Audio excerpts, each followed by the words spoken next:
Hello everybody, hello and welcome to our lecture where we tell a story about righteous people. With me, we have a guest of honor, my son Eliyahu Jian. Of course, you know why I'm bringing him. Also to get excited for my story, but to help us with the music a little bit. So the idea here, and you can ask some question to Yehuda, please don't be holding back and ask him question about what I'm about to share. And the idea is here also to make sure that I'm not getting emotional. Leave it. And I'm not getting emotional here on the lecture. So we're going to start a very important story, maybe the most important story for me. It doesn't mean it is the most important, but it's quite important for myself. And I would like to start with the story by saying, who is the Baal Shem Tov? You know, just to understand, you know, my experience, my privilege or my connection to the Baal Shem Tov, I don't know why I'm so blessed. I remember it was the first time I went there. We drove from Kiev, it's a big city, 5 hours, I think if I'm not mistaken, west, to Mizebush. Mizebush is the site where the Baal Shem Tov lived, and he had his own synagogue and mikveh and everything, and that's where he's buried. Now, you feel something there. You feel. Can't help it. Can't help it. You feel. I remember I was with my dear friend, I'm sure we listened to it, Michael, my friend, another friend that are distance now. And we were 4 of us there. And people want to know, like, what's the secret? What do we have? What do we have that we are so connected and so happy? And to be honest, we didn't even know what we have. We have love among us, and that's about it. We first have love among us, and we felt the Baal Shem Tov in a way that you can describe. And my dear friend Michael was a Kohen. He came all the way there. Even in you, he cannot go to the graveyard because a Kohanim, a priest, cannot, whoever come from the priest family, Kohanim, they're not allowed to go to graveyard. So even he knew that he came, and he, of course, as I say, really enjoyed it a lot, and it was tremendous amount of connection. So the story is about the Baal Shem Tov. Baal Shem Tov has many students, many students, and many followers, has many enemies too. And I'm telling it to you that, so it's nice actually like this. The camera is here, I'm talking to him. The story goes like this, one of my favorite, okay? You listen. Before he died, he shared his secret, his method, his secret technology with every student. So one student teach him how to meditate. Another student how to do meditation of mikveh. For another student, how to make miracle when people are sick. For another student is, if somebody is poor, how to help him with money. So everybody is give a gift. One student, he gave a very weird gift. So your gift is you need to go around the world and tell a story about me after the Baal Shem Tov passed away. That's his job. And the name of that student is Yankel. So he go back to his rabbi and said, Rabbi, you know, traveling, you know, it was those days, no United, no American, no JetBlue. Traveling with the horse or with the, you know, carriage. You go, it's very tough, the road is not exactly flat. She said, no, that's a very important thing. I said, Master, Rabbi, teacher, why do I have to do that? I mean, I have a wife, I have kids, I don't have time to spend with my kids, you know. I'm in the middle of a show on Netflix. So the teacher said, no, you gotta do that, that's your mission. He trusts his teacher, trusts his rabbi. And after the Baal Shem Tov passed away, in Shavuot, he started going around, and he said, you know what? Maybe that's a way to make a living. I will go around and try, but nobody asked him some story about the Baal Shem Tov. Until he heard from one of his friends, he's a very wealthy man. And that wealthy man will give any type of money for a who will tell him a story about the Baal Shem Tov. The only problem, he lives far away. Say, it's worth the traveling of 3 days. I'll arrive there, I will have enough money for months if I go there. It's worth it. So he traveled there, and opening the door, the helper, of that rich man opening the door, said, how can I help you? So I understand your master want to hear a story about the Baal Shem Tov. Say, yes, how can I help you? I said, I am the designated student to tell only story about the Baal Shem Tov. Say, you are? Say, yes. So once I let me ask my master, and he going inside, and the rich man come into the door, said, please welcome. It was Friday morning. And he let him in. He said, let me sit up your bed, and just take your time. Friday night, we're all going to meet, and we talk about some story about the Baal Shem Tov. And the rich man is so excited, he invites some people, like important people, he's wealthy.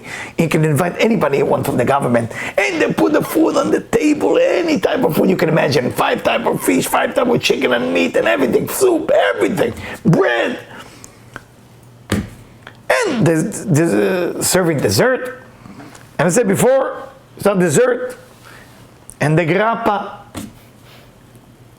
we have our guest here is going to tell some story about the Baal Shem Tov. He's in the middle of his meatball because he's very poor. He cannot believe he's eating that kind of food. And so he tried to tell a story. Nothing came to his mind. Nothing. That was his mission, his life mission. Finally come to a fruition, come to a manifestation after years of Baal Shem Tov die, after years his teacher died. Now he can manifest that and get money for it. Nothing. Doesn't remember beginning of story, middle, no, nothing. Not the end even. And he's so embarrassed. They all look at him. Everybody, can you imagine everybody looking at him, like waiting? The table is long. So he's sitting in the middle. Everybody's staring at him. And he tries, and the rich man doesn't get upset. He said, maybe you're tired. You just arrived this morning, Friday. Let it be. Go to sleep, maybe tomorrow. Tomorrow is Shabbat, the Sabbath.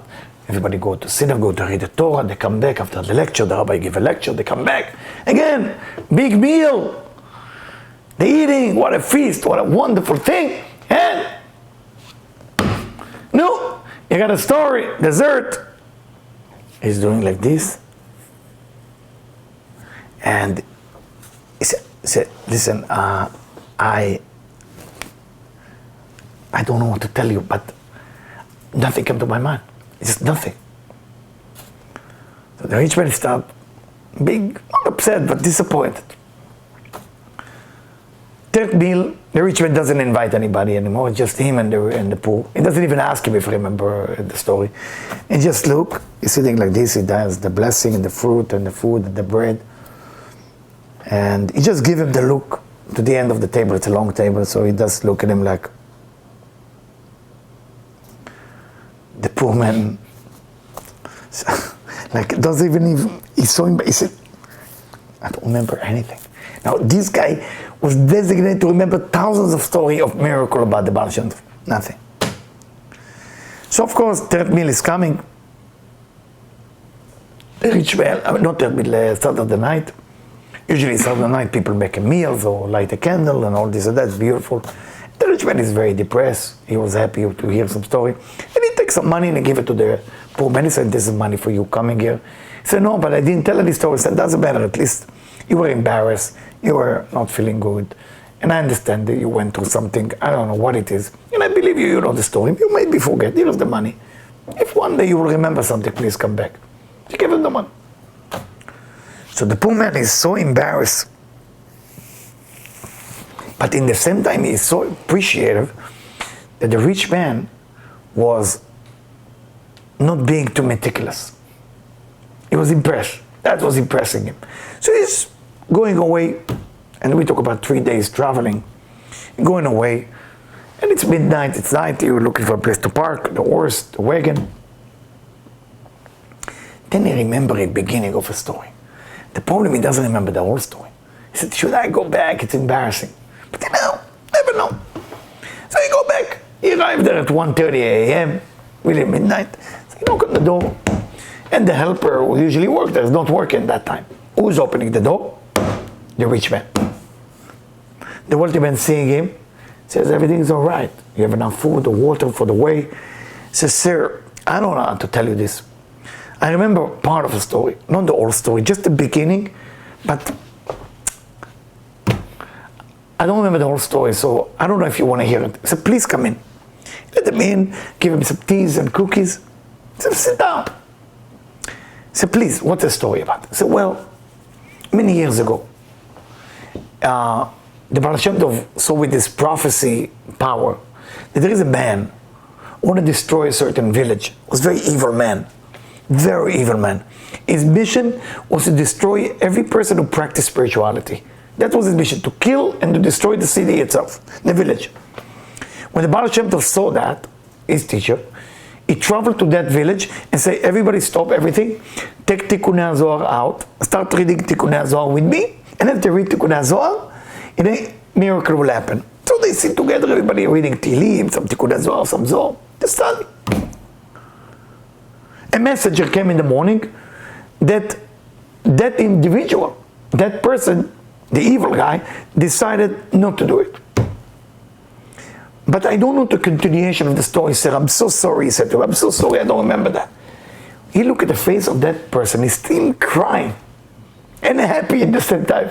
And he hold his hand and start dancing with tears with him. He said, Master, would you share with me what's going on there? I said, I will share with you. I have to hold the guitar for this. I have to hold the guitar for this. He said, can you share with me? Can you share with me?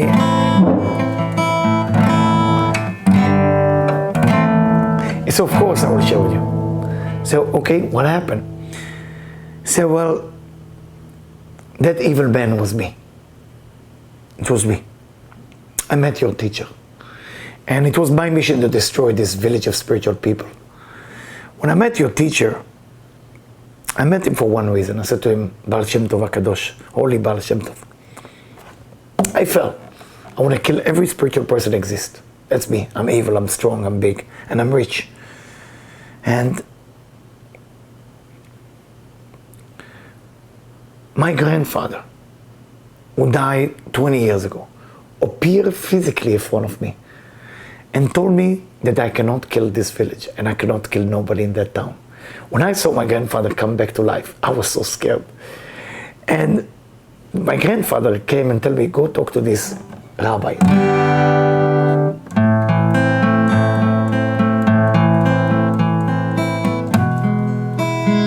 So I went and I talked to the rabbi, the Baal Shem Tov, and the Baal Shem Tov blessed me.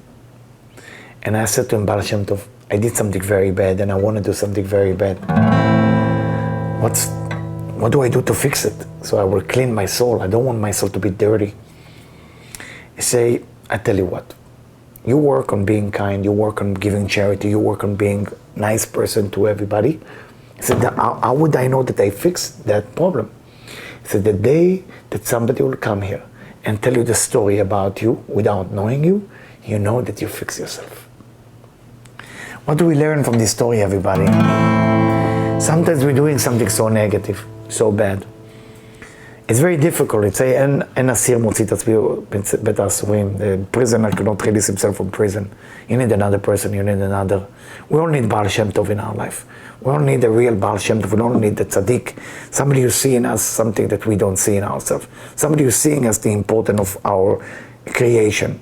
And that's what the Baal Shem Tov, he was able to see the goodness in everybody. And because of that, he gave a tikkun, he gave a correction for that gentleman, the rich gentleman, and that person was a messenger. Both of them needed each other. The messenger needed the rich man needed the messenger.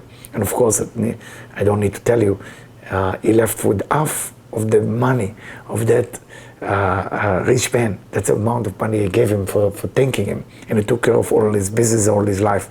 And sometimes in our life, we are ending up don't want to do the spiritual job because we feel it's taking too long. It's taken years to see result. That's one lesson that happened to us. Second lesson is that a lot of time we're doing something so negative and we don't believe there is tikkun, there is negativity. But what we need to learn to do is something called confession.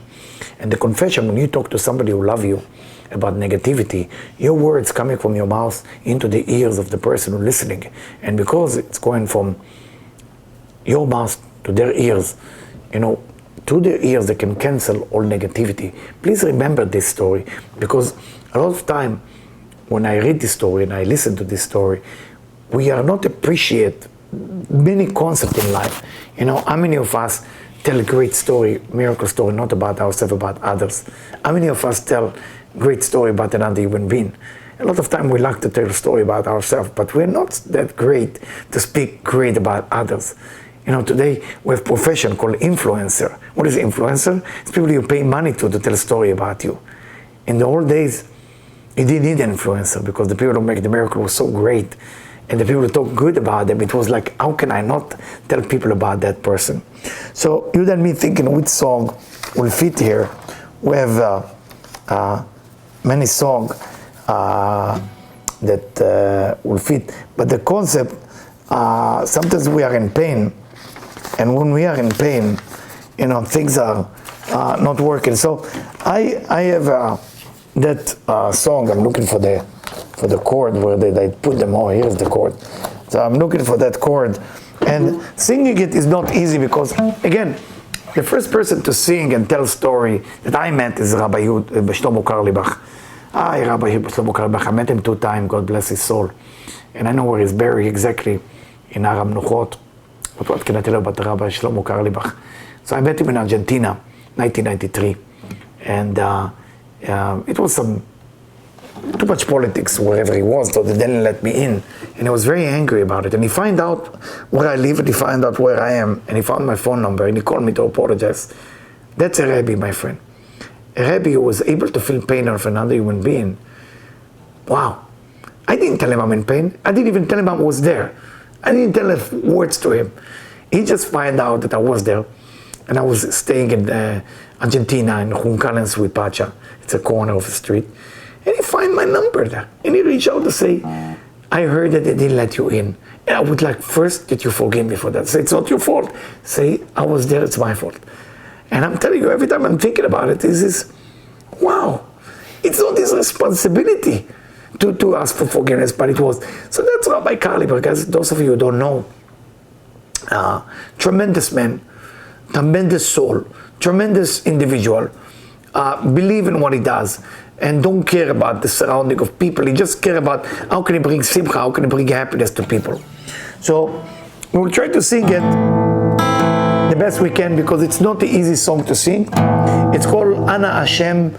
Please God, I am your servant. And if I'm your servant, then it's up to you, God, to remove my chain of slavery. What are actually we saying here? It's a recognition of King David, that he's a slave to God. We all slave to something. We can slave to the ego, slave to acceptance, slave to food, slave to money, slave to addiction. But King David recognized that the slavery he wanted to basically to be connected to is how can he be a servant of the Creator, servant of the Divine. And we say that pitachta lebusarai. Opening busarai is the chain between the 2 arms. That's basically what the song is about. So how does that connect to our story? Is a lot of time we are in chain. We're in chain, we don't know our potential. We don't know our potential. We have no idea how great we are. So we go after negativity, we go after small thing. And when we go after small thing, we pay the price later.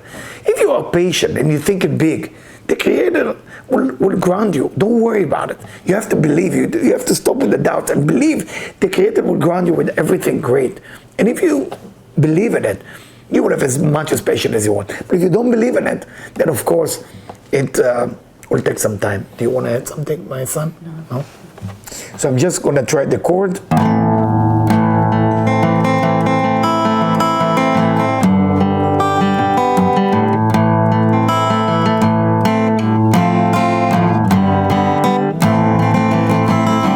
אני עבדך ונעמתך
A little bit.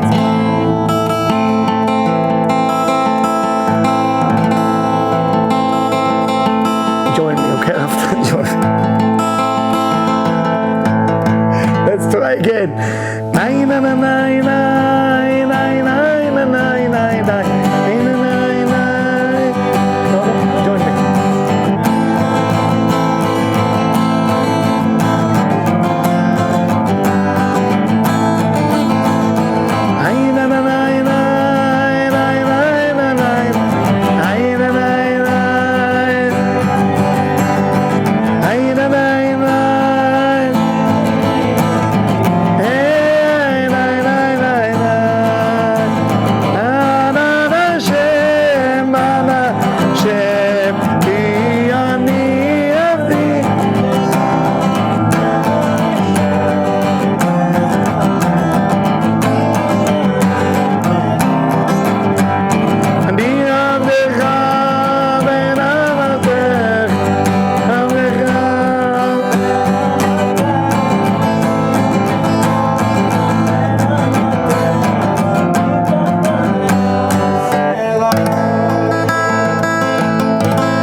First time for you, here.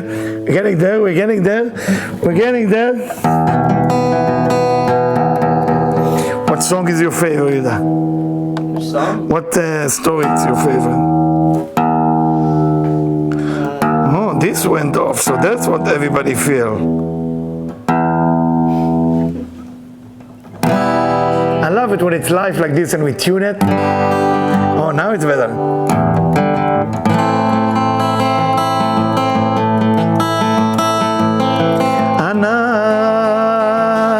Hashem, ki ani avdecha, ana Hashem, ki ani avdecha, ana Hashem, ani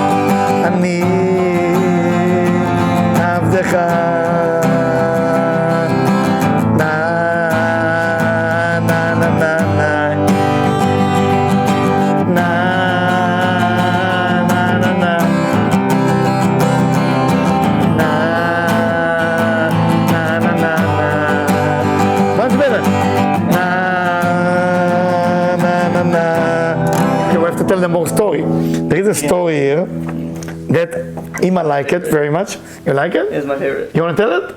Go tell it. Well, I will complete the pieces because I would like to play the melody while you tell the story.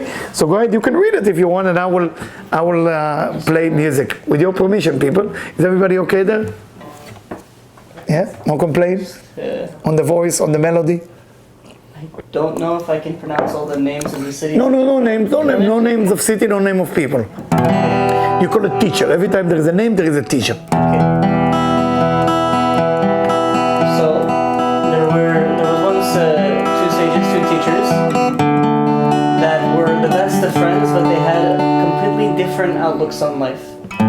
One of them was all about making sure that people love each other, and if you love each other and you love God the right way, everything's going to be okay. The other one was all about truth. If you stick to the truth, then everything's going to be okay. And they didn't agree at all. So, I'm all about truth, he's all about love, baby. They didn't agree once, but they were the best of friends. We are. So, unfortunately, the one who was about love at one point passed away. Tiferet Shlomo. Rabbi Shlomo Redomsk. Yeah, right. I just said the name of the person. So his son was also a great teacher, and a month after his father passes away, you know, these people were so great that after they pass away, they go to heaven, they come back to visit in people's dreams to tell them what's going on behind the curtain upstairs. So a month passes by, and his son doesn't dream about him. So his son's wondering, what's going on? How come my father hasn't come to visit me? So he goes to the teacher who was all about truth, because he knows they were really good friends. And he says, listen, it's been a month. Nothing, not even a half a second see his face. Nothing, boom. It doesn't come to him. Yeah, it doesn't even come for a visit. No dream, no vision. Because those people, as a custom, used to come and visit. I agree. Yeah. So the teacher says back to him, says, you know what? I had the same problem. He didn't come to me either. That was a little the teacher of the truth. Yeah. I'll tell you the truth, I was a little bit hurt. So I decided to go upstairs and visit him. These people were so great, they didn't have to die to go upstairs. They could go and see what's going on. Left the body. They just the spirit left the body, yeah. And they were able to come back. So he tells them the story. So the story goes like this. I went upstairs. This is the teacher who was about truth talking. So I went upstairs and I go through every generation of people in heaven who were great people, and I say, have you seen my friend? He said, he was here but he left. I go level after level. Every single room I go to, he was here but he left. The last room I'm in, please, have you seen my friend? I want to talk to him. He says, you know, if you haven't found him anywhere else, there's this dark, scary forest off to the side over there. If you're brave enough to go through, we saw him go in. So I go into the forest, and it's dark, it's scary. There are eyes looking at me. There are weird sounds. Don't know what to do. Just keep going. I know I'm gonna find my friend. Eventually, I see some light at the end. It's a clearing, and there's a beach with this huge ocean, and my friend is sitting there. I said to him, "Where have you been? I've been waiting for you all this time. You haven't come to me. How come you didn't come to me?" So my friend turns to me and he says, "Do you know what this ocean is?" He says, No, I don't. What is it? He says, "This is the ocean that is made up of all the tears of people who are going through pain in the world ever. All of them. And I'm looking at the ocean. It's massive." And he says, so my friend says that he made a deal with the Creator. I'm not moving from here until you dry up all these tears. And that's why I couldn't come visit you, because until he dries up all these tears, I'm not going to move. And what I get from this is not only the commitment that this man had, the true love that he had for every single human being, that even after he passed away, he was still caring for them and still trying to make sure that everything would be okay. When you love somebody, in my opinion, when you truly love somebody, it's never about what you can get. It's about feeling their pain, but it's about feeling the other person.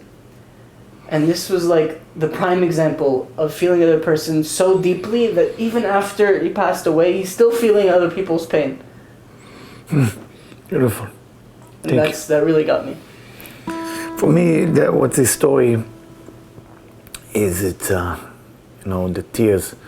I remember when you were young, and when children are young, they disturb you to pray. They disturb you to connect, disturb you to meditate. And you were crying a lot, you were complaining a lot. And when I heard this story, I was happy every time you cry and bother me, because I believe that your tears open heaven. So when I prayed, the prayer didn't work that well. When a child starts to cry and complain next to you, their tears open no heaven.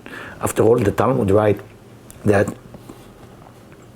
after the temple was destroyed, all the gate of prayer are closed. Every single gate is closed, but there is one gate that remains open. What is that gate? The gate of tears. So when you feel you are kind of in the bottom of your life, I'm telling it to you, son, I'm telling it to everybody who listen. Cry. Because in heaven there is a place for that. I've been in many times in my life in lowest point, unfortunately, and one of the low point in my life, it was in the Midwest, where I don't wish it on anybody ever. It's a tough thing to do, to go through. It's to fall spiritually. When you fall spiritually to the bottom of the bottom, and you no longer know how to connect back. It was no desire or power or energy, and I'm sorry to tell you this, but you need to know I went through that. And I think I told it to you many, many times, and I touched a tree. It was a large tree. I was alone. If somebody would see me, think I'm crazy. Today, everybody hugging tree. Those days, nobody hugged trees in the middle of the city of Chicago. So I'm talking to the trees, and I said, tree, I don't know how to connect. I need help. And I started crying, and I said, please help. And I will tell you, believe it or not, heaven opened, and 12 hours later, 12 hours, my entire life changed. Everything. I cannot even go to the details how many things changed. So I chose a song. It's called Ve'isha Amda. It's a song from the Haggadah of Passover. It's a song that say, and it's about Israelite when they were 400 years a slave in Egypt. So it reminds us that when you go into the toughest time of your life, and I know you're crying, and there is no way to get out of it. When you definitely know there is no way to get out of it. It can be a disease, it can be loss of money, loss of someone. There's no way out. But it says, "V'akadosh Baruch Hu matzilenu miyadam." Then you need to know the divine, the creator in heaven, okay, the endless light will take care of things for you if you know that the endless light can take care of for you. If you think the force cannot take care of that, then your tears will not open that gate. The tears will open a gate when you have absolute certainty that that force can take care of business. So I'm going to go slowly, Yuda, with this. Let me go a little bit.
The song, I want to translate it again, and this is what stands for us, to us and to our great-grandparents. that not only one person tried to harm us and crush us, to eliminate us, but always the divine somehow come in and save us from their hands. So it's how is that connected to the stories, to remember that sometimes when you cry, you see your children cry, your wife cry, your husband cry, people you love cry. You need to tell them that verse. You have to remind them that in Egypt, we went through a lot. 400 years of slavery, nothing. It was no hope to get out of it. It was not even desire to get out of it. Somehow the Creator find a way, a formula through the desire and to get us out of here. I hope you enjoy that. I would like to end up with another story, which I know by heart, but it's always good to look at it. Again, it's one of my favorite stories when I was 25, and this story was taking me to a lot of places. The story is about a teacher that meet another teacher. You know, when teachers meet teachers, in our days teachers meet a teacher, there is fear. There is ego drive. Who's better, who's worse, problem. In those days, when teacher meet a teacher, what can I study from you? What can I share with you? Where did I do mistake? That was teacher to teacher. It was so beautiful. A teacher meet teachers. They're both righteous people. And they talk. I said to the other teacher, do you have something to share with me? I said, I have a great story. I never share it with anybody. The story goes like that. So when I was young, I saw my father. I was sneaking to my father next to his room, and I saw him waking up. And when he see me, I woke up. He didn't want the whole house to know that they saw him leaving the house. It was in the middle of the night. I said, Father, where are you going? He said, I'm going somewhere, but you know what? If you're already here, I need you actually. Get some water, a little bit food, and help me out here. They pack some food, and they go. They have like this little carriage with one horse, and they're going. And they're going, it's in the middle of the night, guys. Those of you who have been in Ukraine in the middle of the night, there's nothing going on there. You don't see a thing. And they're riding. And as they're riding, you see this father getting off the main road, and he's turning left into the middle of a forest to something very narrow that you can see that the wagon is kind of touching the trees on both sides. That's how narrow it was. And he doesn't understand where his father is taking me. He had fear as a kid, but he trusts his father as love to a father, as son to a father. But he was concerned because he never saw his father. His father was a simple man, was never talk about spirituality that much, just simple human being. And he see that his father stopped the wagon in the middle of nowhere. There was a little, not even a house, not even a shack. It looked like more a house for, I don't know, for chicken or for horses or for sheep. It wasn't for human being. And he said to his father, can I come with you? I don't want to stay here in the forest. And say to his son, please just go inside the carriage and wait for me here. So the son trusts his father again. And we talk about like 2 or 3 a.m. Around 4:30 during the summer, the sunrise. And his father has been inside for a long time. So the kids, being curious, decide to sneak to see what's going on. And then he had to sneak in as curious kids, and he said he saw his father and this young gentleman talk to each other. And he heard the young gentleman said, are you sure they don't want it? And his father, with so much tears in his eyes, said, yeah, I'm so sorry to tell you this, but they're really not into it. And he thought they talk about business, he thought about something.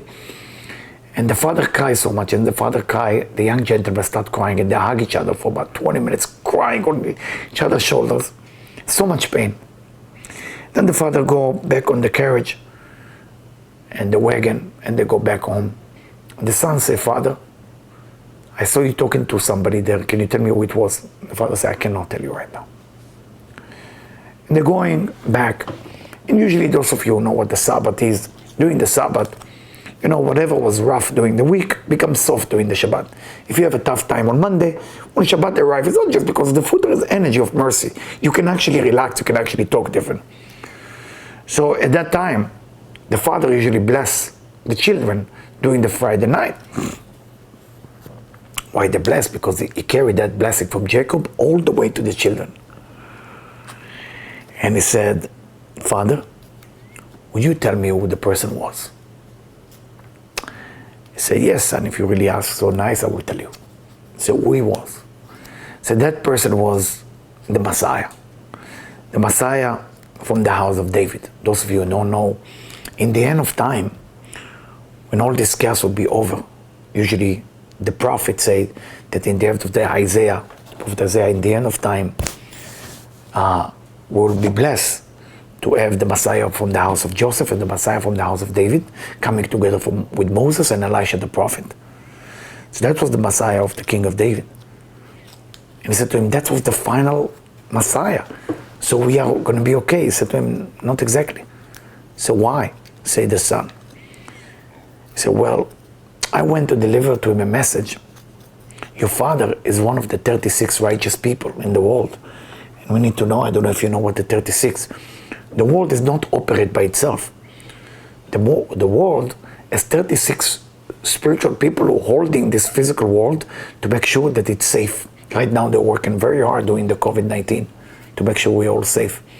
So they are all over the world, 36 of them, and they just pray and meditate and study. They might come across as a cleaning lady, they might come across as a chef in a restaurant, but they are the 36 righteous people. The father was one of them.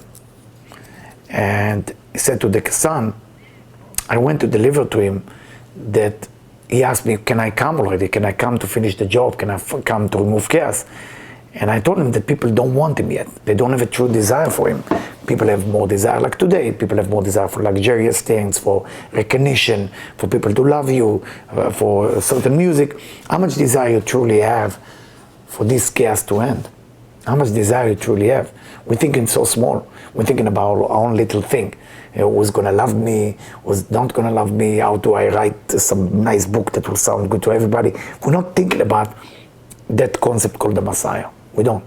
And for that reason, we cry on each other's shoulders, because I realized I'm not going to have it in my generation. And he realized that he cannot come.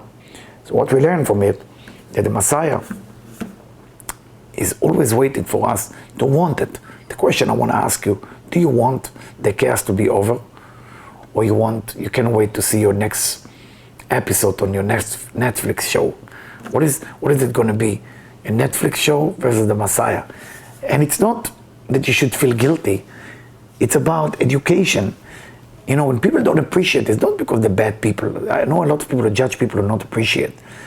What do you want from them? They're not educated. If somebody is not educated, that's what my teacher taught me.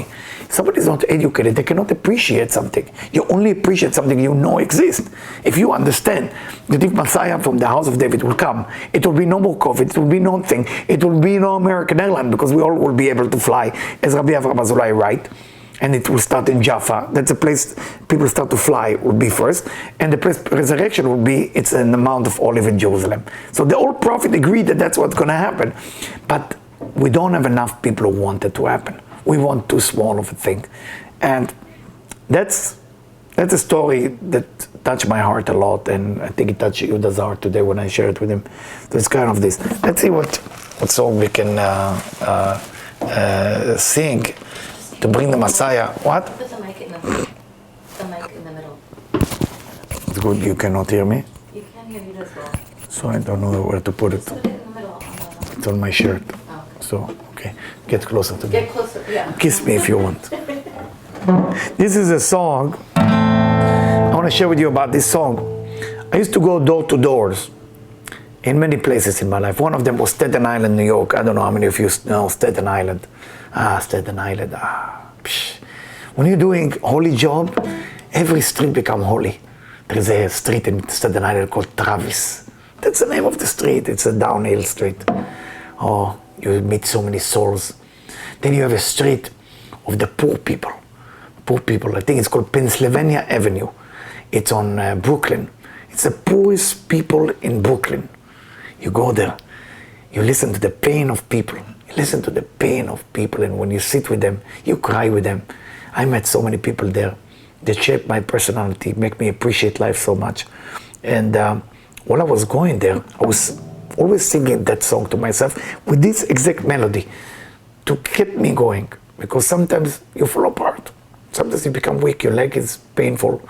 You walk from 8 a.m. till 9 p.m. You just walk, and you carry stuff on you that are heavy, and you just walk and walk and walk, and you never stop walking.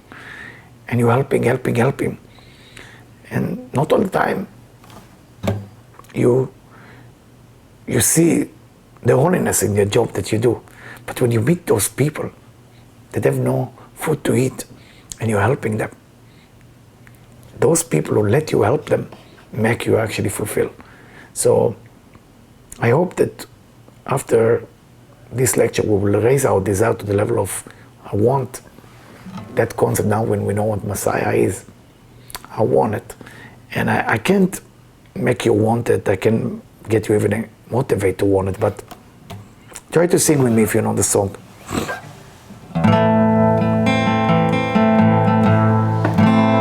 Want me to start or you want to start? Anna bekoach bekoach. Too high? Edulad.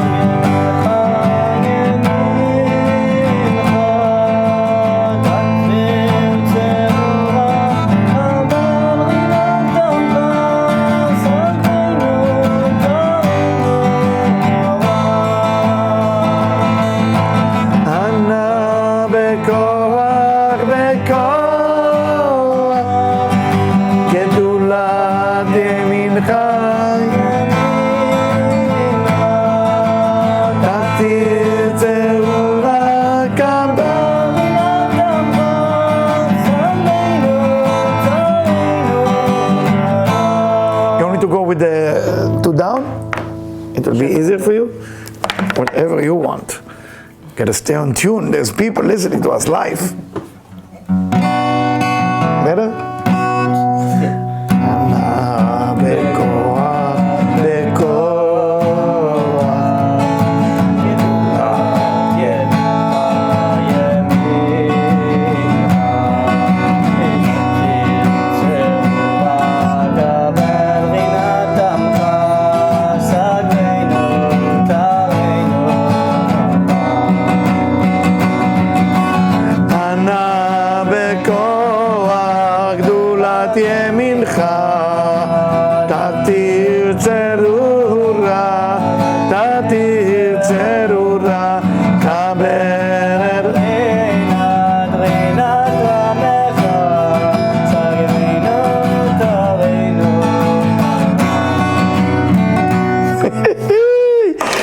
Okay, let me do it and join me, okay? Anna bekoach bekoach gedula yemincha yemincha tatir tzerura kabel rina sagveinu tarenu nora oy Anna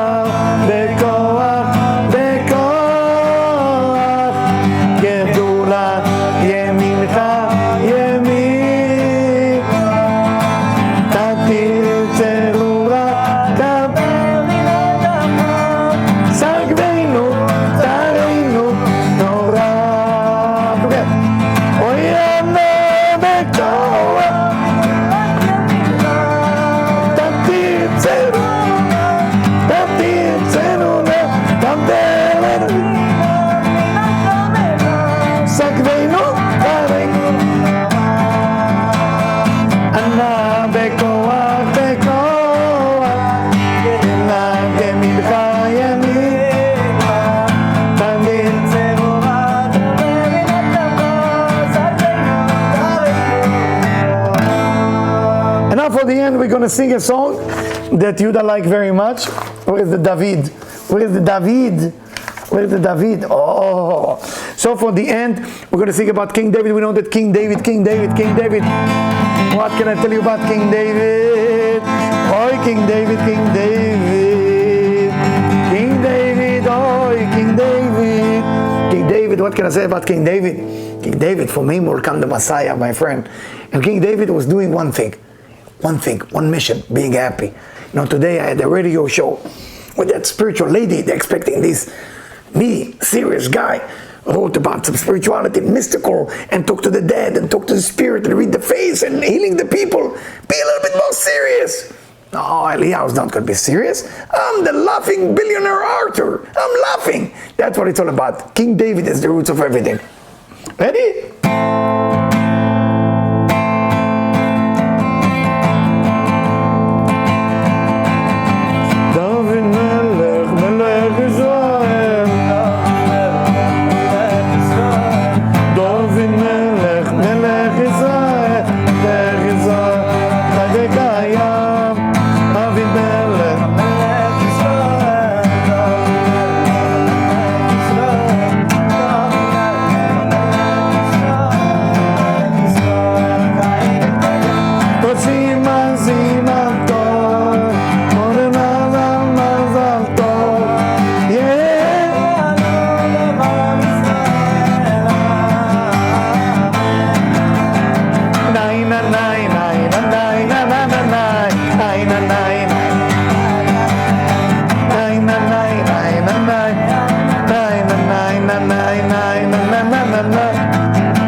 Yes? You enjoyed that? Yes, I did. Thank you that you enjoyed that. Thank you for the people at home.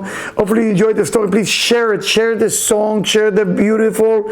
Don't worry about if we are a little bit off. We're getting there. We will take eventually voice lesson. The most important is the story, the enthusiasm, the happiness, and to share. That's what it's all about. Thank you so much for being with us.